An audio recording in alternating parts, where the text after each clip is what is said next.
জুলাই অভ্যুত্থানে সংগঠিত গণহত্যার ন্যায় বিচার চাচ্ছিলেন সবাই। অবশেষে সেই রায় এলো।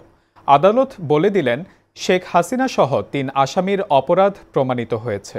সে মোতাবেক পলাতক শেখ হাসিনাকে দেওয়া হলো মৃত্যুদণ্ডের রায়।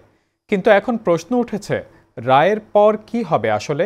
হাসিনাকে কোনোভাবে দেশে আনা গেলেই কি রায় কার্যকর হবে, নাকি শেখ হাসিনার সামনে এখনও কোনো পথ খোলা আছে? বিস্তারিত জানাচ্ছেন মেহেদী হাসান।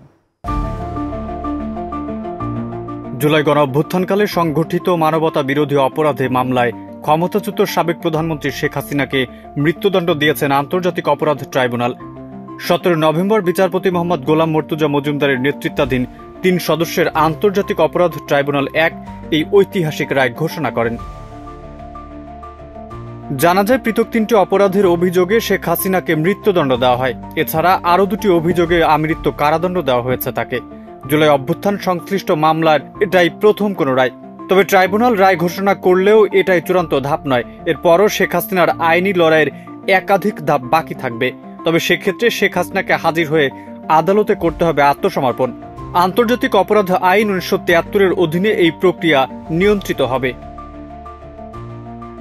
বাংলাদেশ সুপ্রিম কোর্টের আপিল বিভাগে ট্রাইব্যুনালের রায়ের বিরুদ্ধে সরাসরি আপিল করতে পারবেন শেখ হাসিনার আইনজীবীরা। আপিলে আইনগত ত্রুটি, প্রমাণের অপব্যবহার অথবা বিচার প্রক্রিয়ায় অনিয়ম তুলে ধরতে পারবেন তারা। এরপর আপিল বিভাগ দেখবে সঠিকভাবে আইনের যে পদ্ধতি বা মানদণ্ড অনুসরণ করে এই মামলা পরিচালনা করার কথা ছিল, প্রত্যেকটা যথাযথ প্রক্রিয়ায় মেনে করা হয়েছে কিনা। এরপর আপিল বিভাগ রায়ের ওপর শুনানি করবেন। তারা রায় বহাল, পরিবর্তন বা বাতিল করতে পারবেন। আসামিপক্ষ আপিল বিভাগের রায়ের ওপর আবার রিভিউ আবেদন করতে পারবে। রিভিউ আবেদনে নতুন প্রমাণ, আইনি ভুল বা গুরুতর অন্যায় দেখাতে হবে।